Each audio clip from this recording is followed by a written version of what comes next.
Muchas gracias por la presentación, Adriana. Voy a compartir mi pantalla un momento. Me esperan, por favor.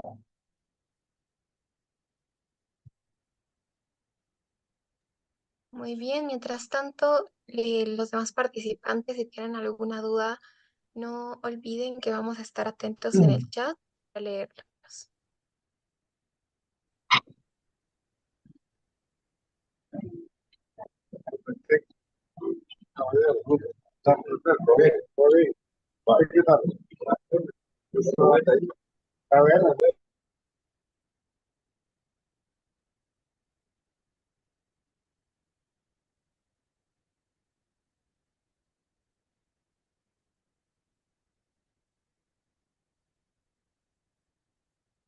Ok, no sé si es que me pueden confirmar si es que mi pantalla se ve, por favor.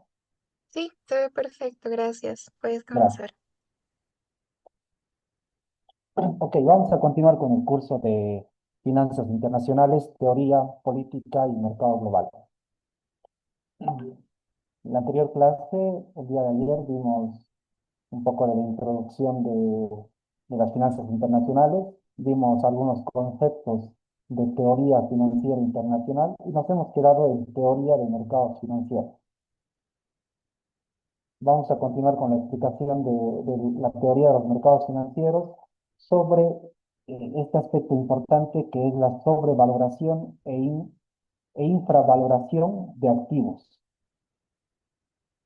Cuando hacemos un análisis técnico, ayer les mencionaba que podemos hacer un análisis tanto técnico como fundamental a la hora de valorar un activo financiero. Podemos caer en la sobrevaloración o infravaloración de un activo.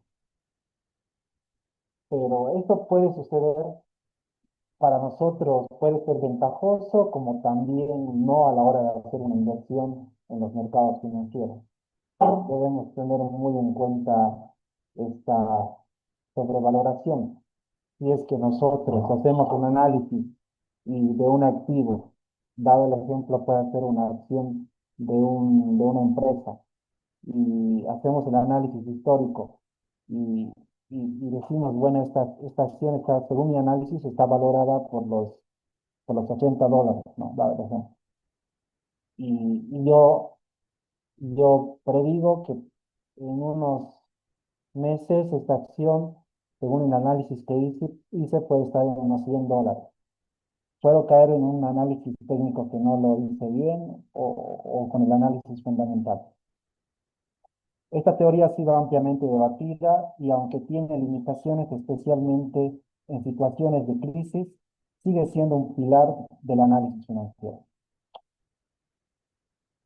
La eficiencia de los mercados financieros internacionales es fundamental para el flujo eficiente de capital y para que los precios reflejen adecuadamente el riesgo y el retorno esperado. En el contexto internacional, esta teoría también se aplica al comportamiento de los tipos de cambio, acciones extranjeras y bonos soberanos. La evidencia empírica ha mostrado que en algunos mercados emergentes la eficiencia es menor debido a menor transparencia o volumen. No obstante, la ENH continúa siendo una herramienta útil para diseñar portafolios de inversión y estrategias de cobertura. Además, es un marco teórico relevante para evaluar políticas regulatorias y niveles de transparencia financiera. En la malla curricular de mi carrera universitaria, en finanzas, concretamente en finanzas 2, nosotros llevamos lo que es portafolios de inversión para aquellos que no tienen conocimiento de lo que es un portafolio de inversión. Son, son todas aquellas inversiones que nosotros consideramos las más rentables a la hora de sacar rendimiento de nuestro capital, ¿no? Entonces, es como se aplica a esta frase que dice, no pongas todos los huevos en la misma canasta, porque puede pasar de que si tú inviertes todo tu dinero en activo o en una empresa o en algún negocio, si no te va bien, puedes acabar con tu capital, ¿no? Entonces tienes que diversificar tus ingresos. Puedes invertir un cierto porcentaje en acciones, en bonos, en, en activos, no sé, digitales, activos, monedas digitales. Hay diferentes formas de las que uno puede aprovechar, ¿no? Diversificando su portafolio de inversión. Lo que vamos a ver ahora son los tipos de cambio y su determinación. El tipo de cambio es el precio de una moneda en términos de otra y es un elemento central en las finanzas internacionales. Existen diferentes regímenes cambiarios, como el tipo de cambio fijo, flotante y mixto. Estos diferentes tipos de regímenes cambiarios van a depender de las políticas financieras de cada gobierno en una nación, que reflejan la política monetaria de un país frente al resto del mundo.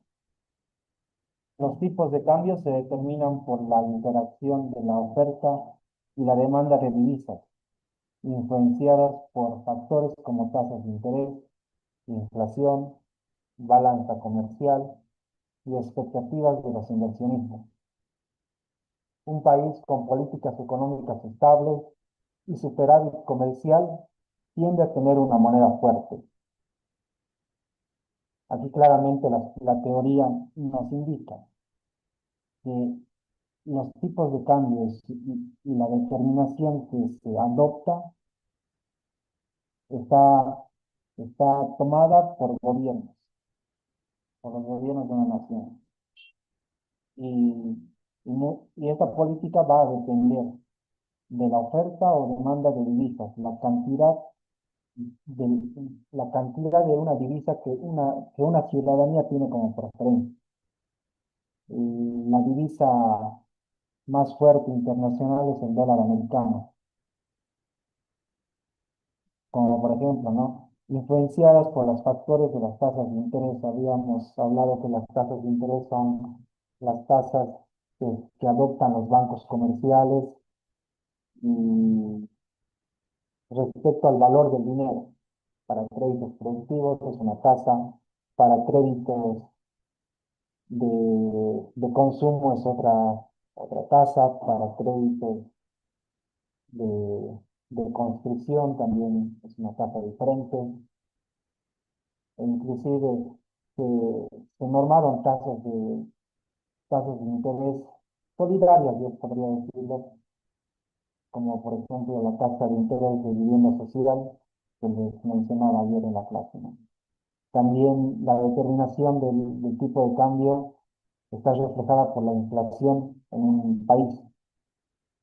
Eso es un índice en el que nosotros nos tomamos en cuenta cuando podemos definir la determinación del tipo de cambio. La balanza comercial, la balanza comercial vamos a verlo más adelante qué consiste, pero es importante. Y también las expectativas de los inversionistas.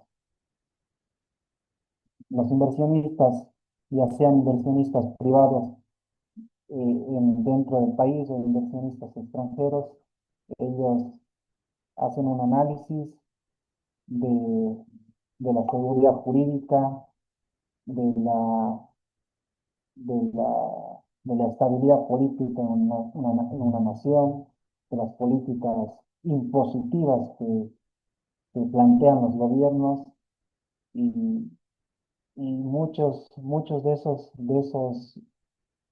parámetros de los cuales los inversionistas toman en cuenta pueden afectar también a la determinación del tipo de cambio, porque ellos, al hacer grandes inversiones, hacen inversiones de capital importantes.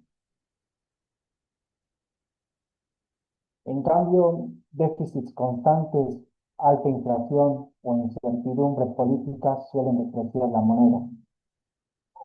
Los bancos centrales también intervienen en el mercado para estabilizar el tipo de cambio y proteger la competitividad de sus economías.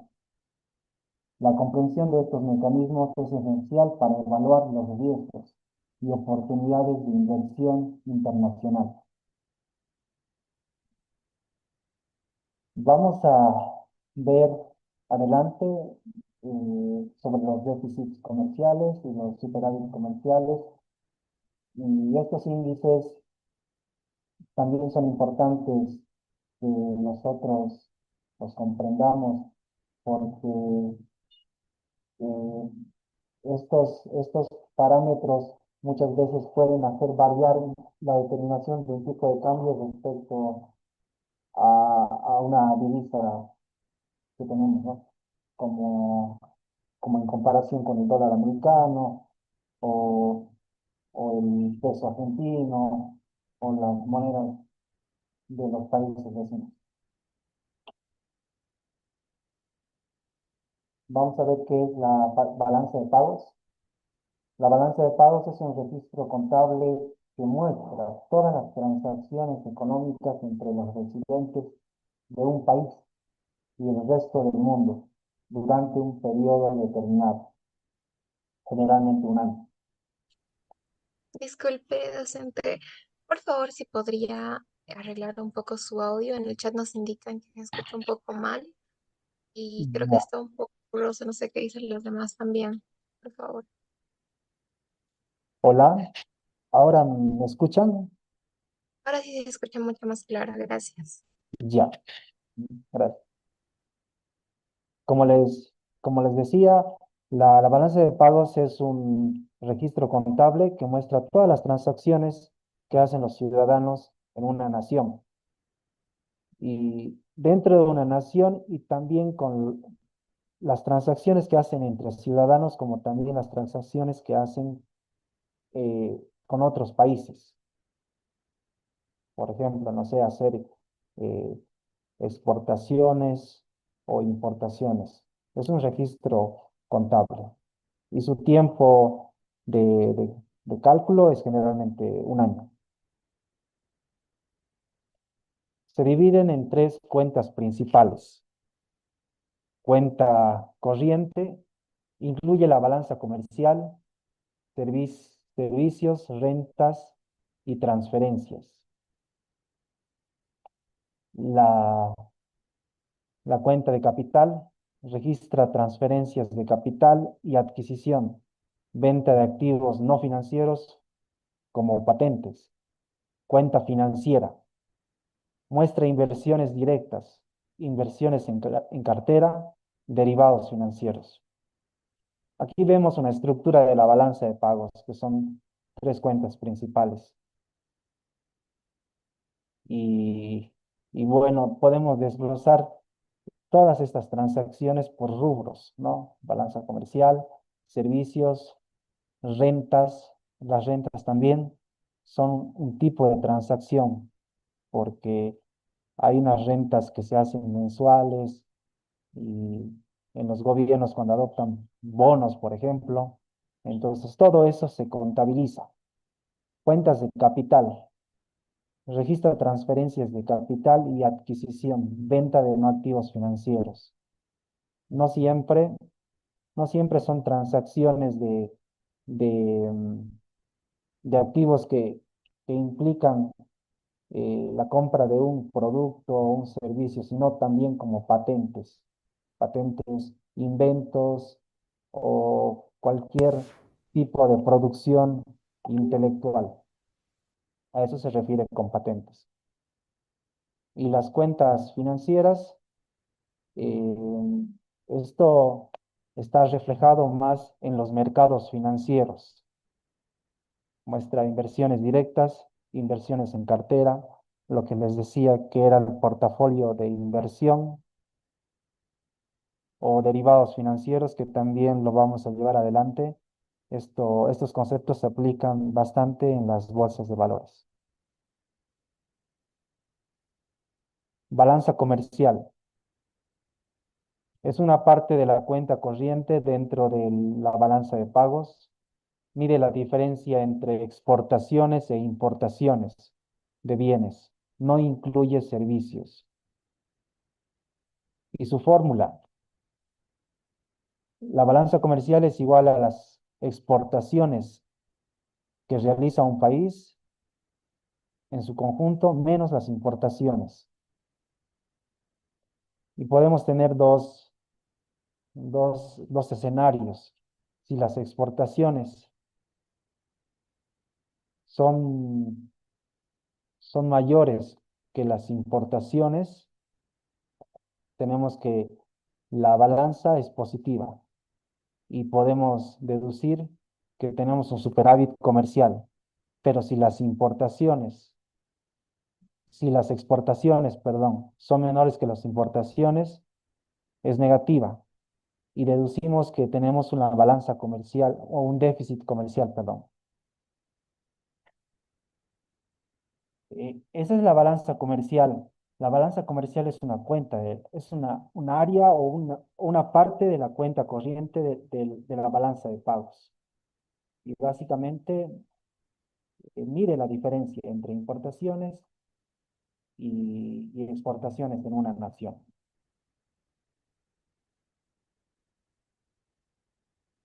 Vamos a continuar con la teoría y vamos a conocer qué es el mercado de divisas, más conocido como Forex. El mercado de divisas, conocido como Forex, Foreign Exchange, es el más grande del mundo y permite la compra y venta de monedas extranjeras. Funciona de manera descentralizada a través de redes electrónicas que conectan bancos, gobiernos, empresas e inversionistas individuales. Este mercado opera las 24 horas del día y es altamente volátil, lo que ofrece tanto oportunidades como riesgos. Las operaciones pueden realizarse al contado o mediante derivados financieros, como futuros, opciones y swaps.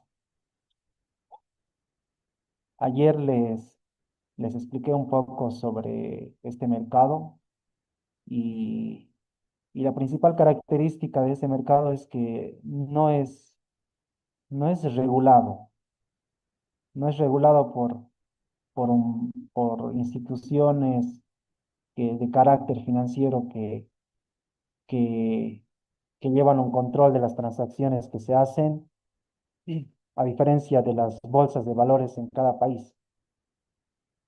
Otra característica importante de este mercado es que opera las 24 horas del día y los 365 días del año. A diferencia de la bolsa de valores, tienen un horario de apertura y un horario de cierre en los días. Y solo se abren en el caso de Bolivia es de lunes a viernes. En Estados Unidos, la bolsa de valores está entre los días lunes a viernes también. Ah, y ellos tienen unas horas específicas en las cuales se abre y se cierra el mercado para hacer las compras de los activos financieros. Y como no es regulado el mercado de divisas, es bastante volátil. A la hora de hacer una valoración de estas divisas, eh, las divisas pueden estar en un precio y en una semana pueden estar a un precio que puede ser incrementado de un 100%, 200%. Son bastante volátiles, a diferencia de los activos que se cotizan en las bolsas de valores, que son más regulados, no, no tienen una volatilidad en sus precios.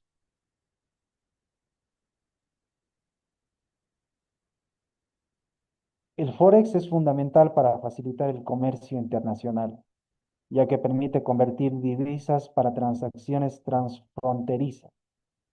Además, permite a las empresas cubrir riesgos cambiarios mediante instrumentos de cobertura. Estos instrumentos los vamos a ver eh, más adelante y vamos a aprender cómo podemos minimizar, mm, no me atrevo a decir eliminar el riesgo, porque los riesgos a la hora de hacer una inversión siempre están presentes. Vamos a tratar de hacer, minimizar el riesgo lo más que se pueda con estos instrumentos. La liquidez y accesibilidad de este mercado han llevado a un crecimiento exponencial de su participación por parte de inversionistas individuales a través de plataformas digitales. Este mercado de divisas funciona por plataformas en Internet. Estas compras de divisas se las hacen a través de, de empresas especializadas y llevan por nombre brokers, que son empresas de intermediación a la hora de hacer una compra de divisas. Si yo, por ejemplo, tengo, tengo 10 mil dólares y quiero hacer una compra del valor de 10.000 dólares a la cantidad de una moneda del euro, yo introduzco una orden en la plataforma en internet y puedo hacer esa conversión. Ellos a la hora de hacerse un registro en estas plataformas, nos proveen de todo el, el sistema, el- las herramientas a la hora de hacer las compras de divisas. Vamos a conocer un poco ahora de la política monetaria internacional. La política monetaria internacional es la herramienta utilizada por los bancos centrales para influir en la economía a través del control de la oferta de dinero y las tasas de interés. En un mundo globalizado, estas decisiones afectan no solo a la economía doméstica, sino también a otros países a través del comercio, los flujos de capital y los tipos de cambio. Una política monetaria expansiva, por ejemplo, puede depreciar la moneda y hacer más competitivas las exportaciones. No solo los, los gobiernos en las naciones deben adoptar políticas monetarias dentro de su territorio, sino también deben hacerlo frente en relación a las economías de las otras naciones. Y esta se llama una política monetaria internacional.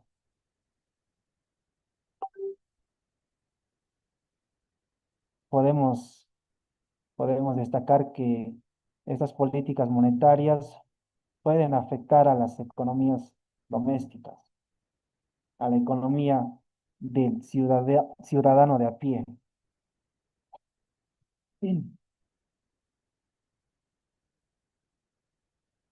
Por el contrario, políticas restrictivas pueden atraer capitales extranjeros debido a mayores tasas de interés. Los bancos centrales también deben coordinarse a nivel internacional para evitar desequilibrios financieros globales, especialmente en momentos de crisis.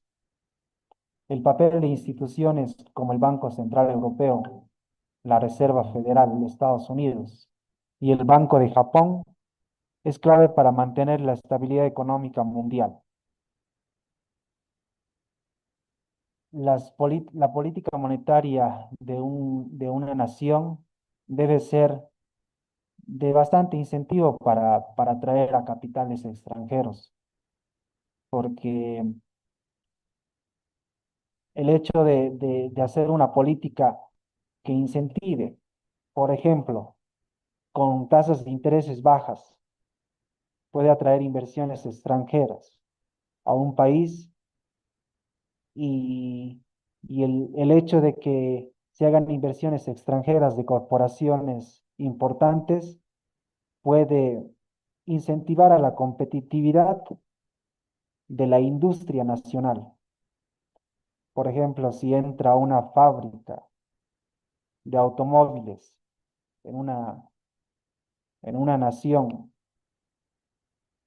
una fábrica grande de automóviles en una nación y, y hace inversiones importantes, la industria automotriz de esa nación tendría que ponerse eh, a la par o quizás intentar eh, desarrollar nuevos productos de autos más competitivos, ¿no? Entonces, esto incentiva la competitividad. Y aquí quiero hacer mención de que la política monetaria internacional también está direccionada por los principales bancos centrales del, del mundo, el Banco Central Europeo, la Reserva Federal de Estados Unidos y el Banco de Japón. ¿Por qué, por qué estas instituciones? Porque sus monedas, la divisa por las cuales ellos hacen una emisión es bastante fuerte. Han habido casos en los que en algunas naciones han habido crisis financieras y sus monedas se han devaluado bastante y que han preferido,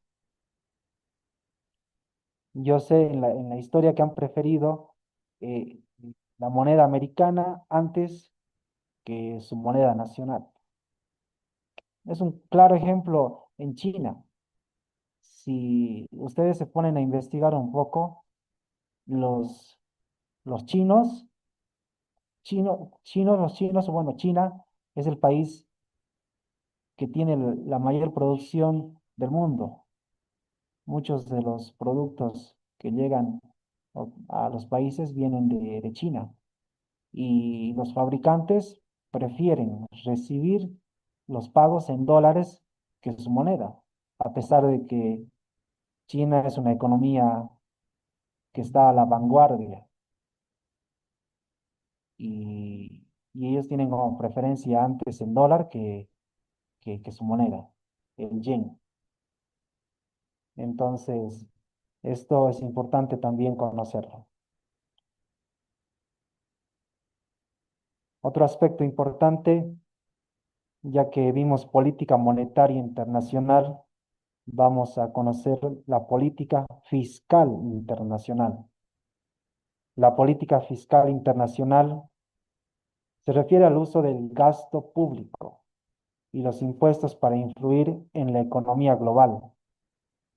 Aunque estas medidas son decididas por los gobiernos nacionales, sus efectos pueden traspasar fronteras, especialmente en economías interconectadas. Aquí voy a detenerme un poco y voy a hacer un paréntesis.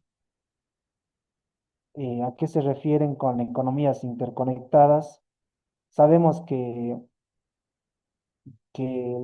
la comunidad europea es un ejemplo de una economía interconectada. ¿Por qué? Porque diferentes países han adoptado o se han puesto en acuerdo en que el euro va a ser la moneda que va a circular por todo el territorio europeo y va a ser aceptada por cada ciudadano. Entonces, eh, estas políticas pueden generar bloques económicos, como tal es el ejemplo de la Comunidad Europea. Por ejemplo, un aumento del gasto público en una economía grande puede impulsar la demanda global, mientras que una política fiscal contractiva puede tener el efecto contrario. Aquí claramente nos indica que si, si un gobierno tiene una política de un determinado gasto público, puede, puede aumentar el consumo, la demanda de los ciudadanos, porque si se están haciendo mayores gastos públicos, la gente o los ciudadanos tienen más efectivo para hacer sus transacciones. Mientras si el gasto público es menor, esto sería una política fiscal contractiva. y puede tener un efecto contrario. Vamos a continuar. Además, la competencia fiscal entre países por, a- por atraer inversiones ha llevado a una carrera a la baja en tasas impositivas corporativas.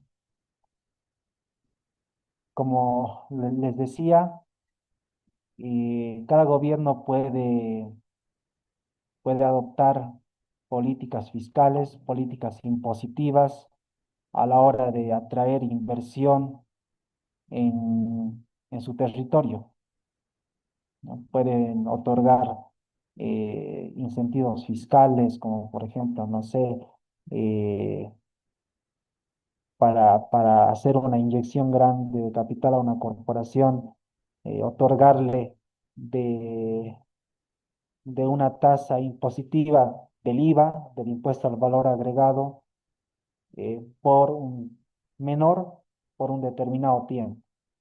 No sé, pueden ser por unos 5 años, unos 10 años, es una concesión y es un incentivo para atraer inversión extranjera. Eso, eso lo ha hecho el gobierno de Estados Unidos. No sé si en la administración de Joe Biden o Donald Trump a, a la empresa Facebook en un estado en concreto que no recuerdo el nombre en Estados Unidos a la hora de hacer un incentivo impositivo. Pueden investigar en, en la red, seguramente lo van a encontrar. Esto plantea desafíos para la sostenibilidad fiscal y la equidad tributaria a nivel global. Los organismos multilaterales como la OCDE, para los que no saben qué institución es la Organización de Cooperación para el Desarrollo Económico, una institución bastante importante que tiene bastante influencia en economías en desarrollo. Y el FMI promueve marcos de cooperación fiscal internacional para mitigar la evasión y la elusión tributaria. Estos organismos son bastante meticulosos a la hora de adoptar políticas y hasta hacer sanciones a países, porque nosotros tenemos que tener en cuenta un concepto bien importante que es la transparencia financiera.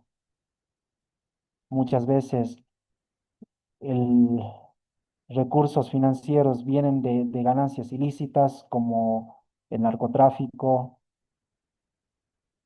y, y esos asuntos, ¿no? Entonces, estas instituciones están encargadas de esto. La coordinación es esencial para asegurar que la política fiscal beneficie al crecimiento económico, sin crear tensiones entre países.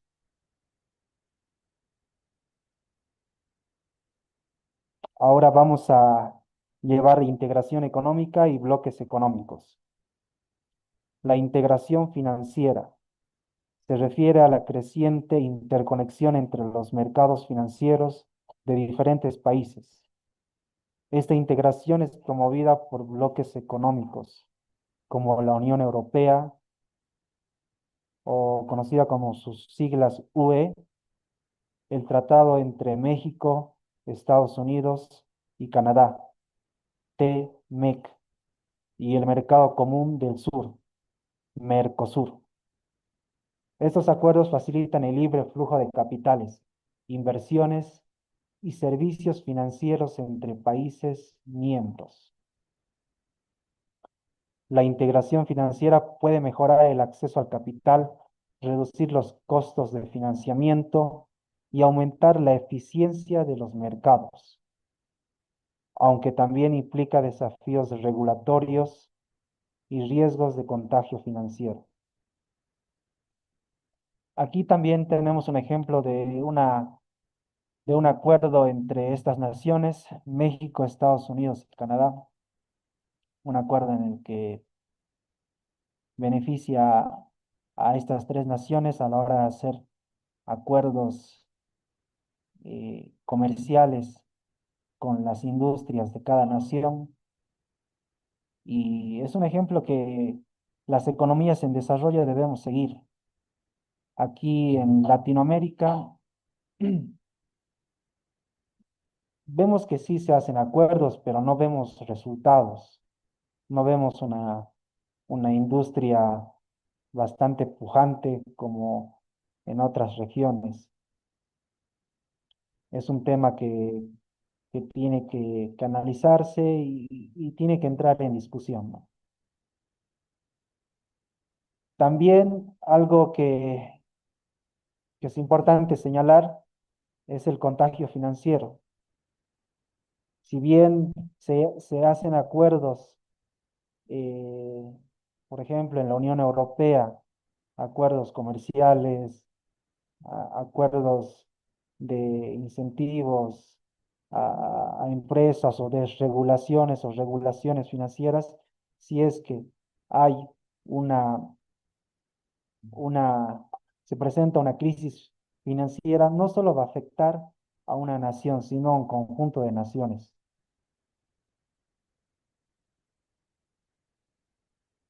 Vamos a conocer el concepto de inversión extranjera directa o conocido por sus siglas IED.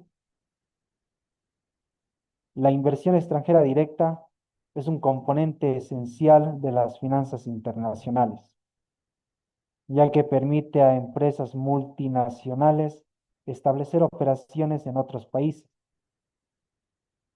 La inversión extranjera directa promueve la transferencia de tecnología, la creación de empleos y el desarrollo económico.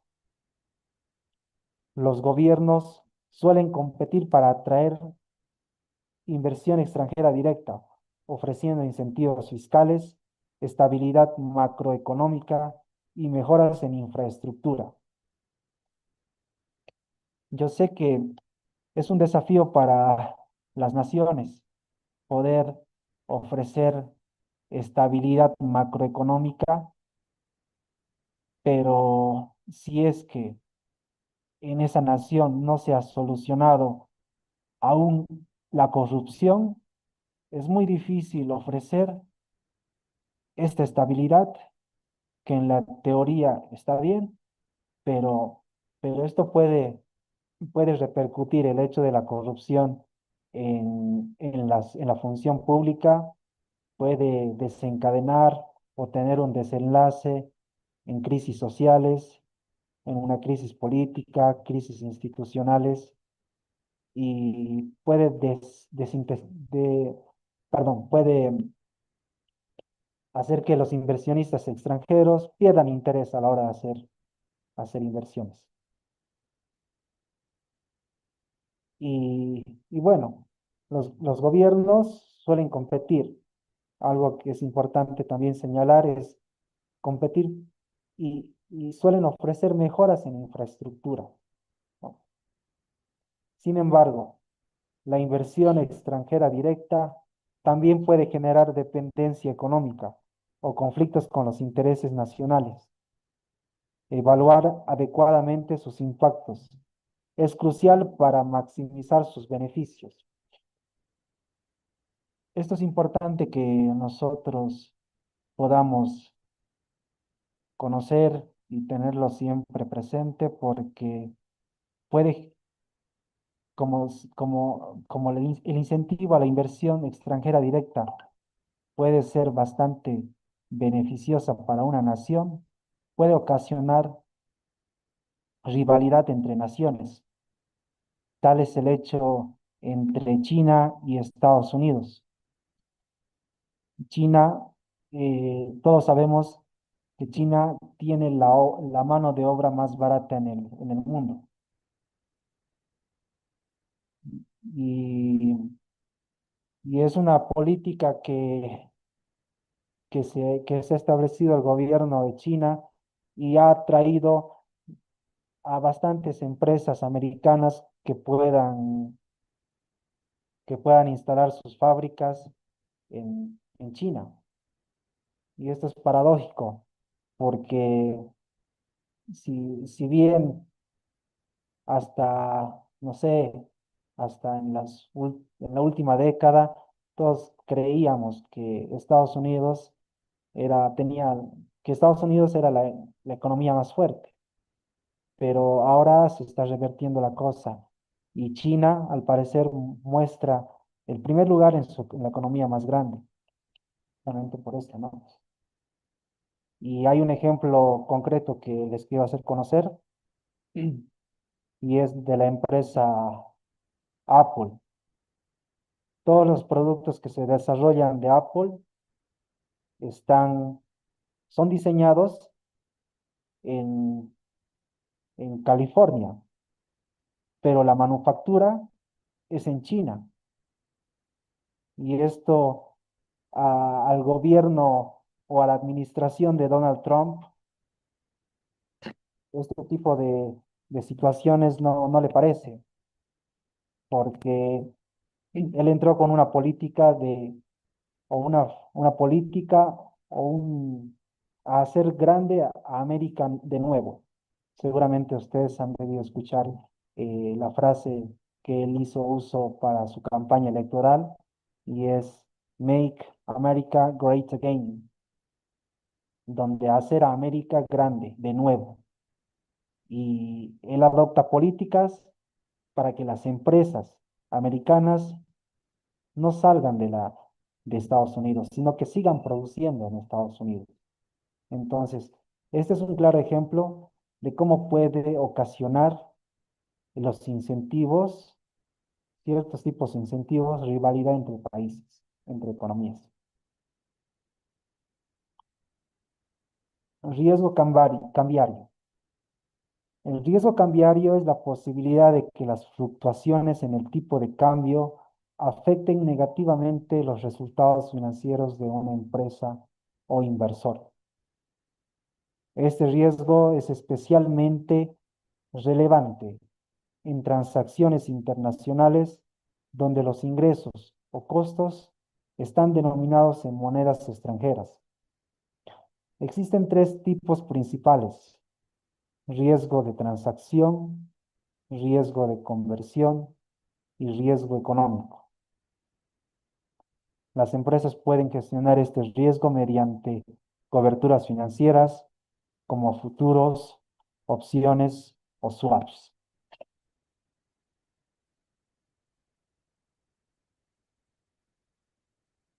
Bueno, hemos hablado bastante acerca del tipo de cambio y, y los tipos de cambio a la hora de hacer inversiones, tanto ya sea de un individuo en particular o empresas. Ellos deben considerar las fluctuaciones en los riesgos cambiarios. Ahora vamos a llevar algunos instrumentos de, que se hacen uso en los mercados financieros para poder mitigar los riesgos. Y estos se llaman derivados financieros. Los derivados financieros son instrumentos cuyo valor depende o se deriva del precio de otro activo, llamado activo subyacente.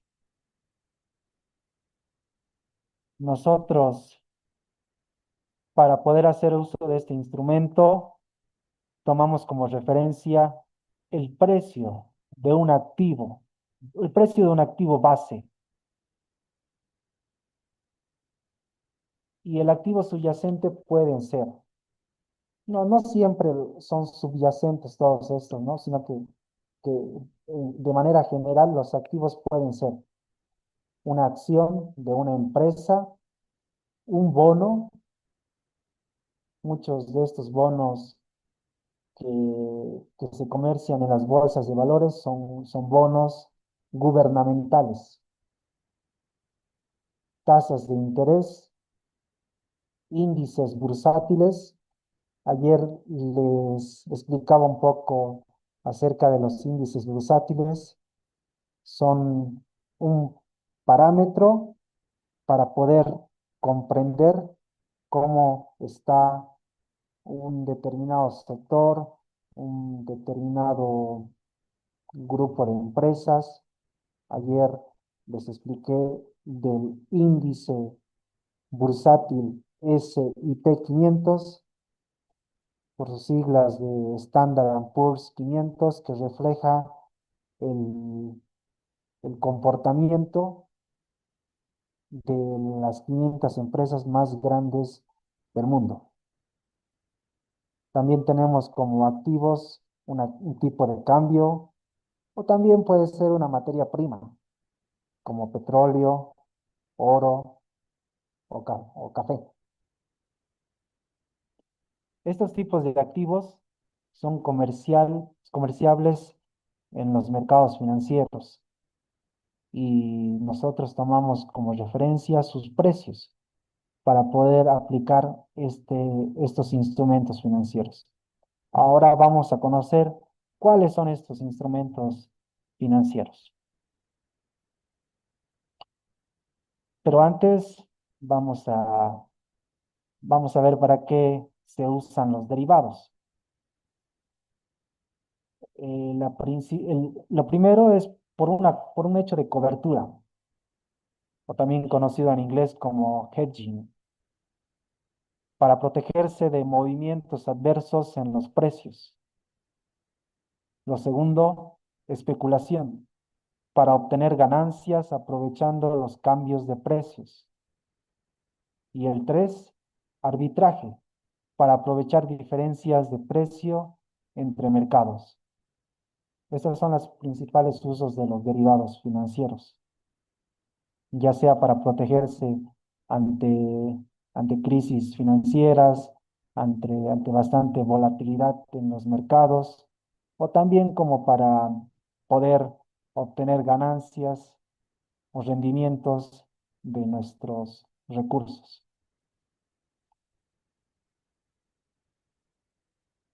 Los tipos principales de derivados financieros son los siguientes. Tenemos por primero a forward y vamos a tener una explicación de este instrumento y es un contrato entre dos partes para comprar o vender un activo en el futuro a un precio acordado el día de hoy. Como ayer les mencionaba, si yo quiero hacer uso de este instrumento, acuerdo con la otra parte que voy a comprar cierta cantidad de este activo y quiero que se mantenga este precio. Un ejemplo, un exportador acuerda vender dólares dentro de 3 meses a un tipo fijo. De esta manera nosotros nos podemos eh, asegurar de que el precio, si nosotros queremos comprar dólares, por 3 meses se mantenga a un tipo de cambio fijo, sin que se incremente. A pesar de que se incremente, a pesar de que el mercado refleje lo contrario. Pero con este contrato nosotros nos aseguramos de que tenemos ese precio. El siguiente tipo de derivado financiero se llama futuros, o conocido también como los mercados en inglés por futures. Y su explicación es que es similar al forward, pero estandarizado y negociado en bolsa. Concretamente ya los futuros se usan en las bolsas de valores. A diferencia de forwards, se puede hacer uso en diferentes tipos de, de comercios. Y un ejemplo del futuro es un inversor compra futuros de maíz esperando que suba su precio. El siguiente tipo de derivado financiero son las opciones, o también conocido como options en inglés. Y es un contrato que da el derecho, pero no la obligación, de comprar o vender un activo a un precio determinado antes de cierta fecha. Y claramente la teoría financiera nos indica si yo como inversor quiero, quiero comprar o vender un activo, lo puedo hacer, pero no tengo la obligación de hacerlo. Y un ejemplo es, una empresa compra una opción de compra de petróleo para asegurar su precio. Y por último tenemos el derivado financiero swaps, que son contratos donde dos partes intercambian flujos financieros, por ejemplo, tasas de interés o divisas.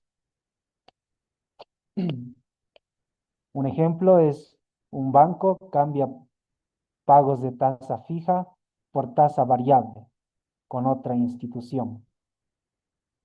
En los mercados financieros se hace uso de estos términos, tasa fija y tasa variable. Y les voy a explicar en qué consiste. La tasa fija es una tasa de rendimiento que es constante y no varía en el tiempo. Por ejemplo, los bonos gubernamentales son un ejemplo de tasa fija.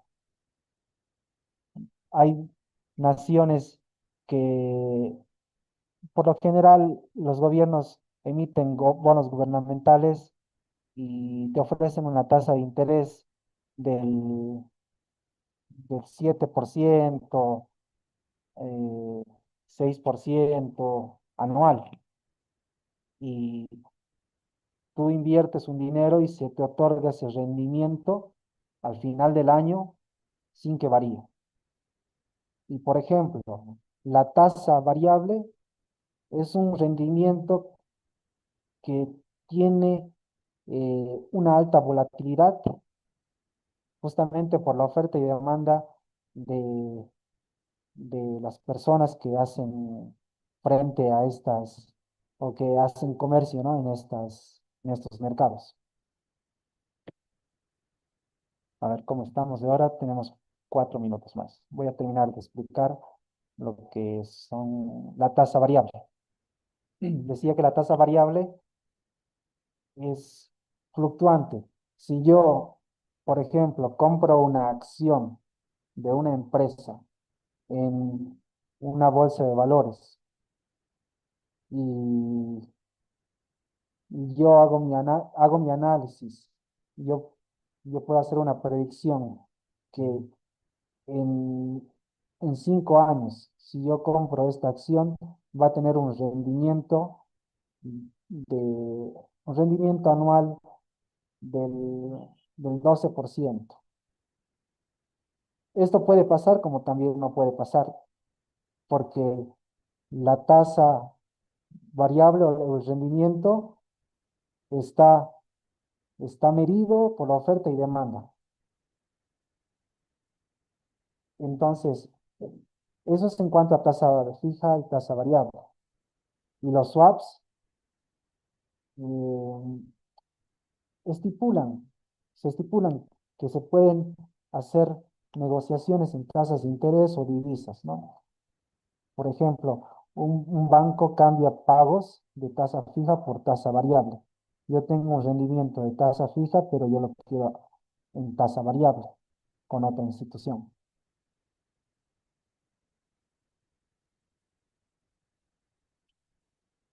La, la siguiente clase vamos a ver un ejemplo práctico de los derivados financieros y vamos a conocer cómo aplican las empresas esta teoría. Vamos a continuar con la siguiente clase. Ya estamos sobre hora. Gracias por su atención. Bien, muchas gracias a nuestro docente. Anunciarles que el link de la asistencia ya está en el chat, así que vayan a registrarse. Y por último, si tienen alguna duda, tienen la palabra, pueden levantar la mano o escribirla en el chat. Si todo está claro, por favor les pido que prendan sus cámaras para sacar la foto de asistencia.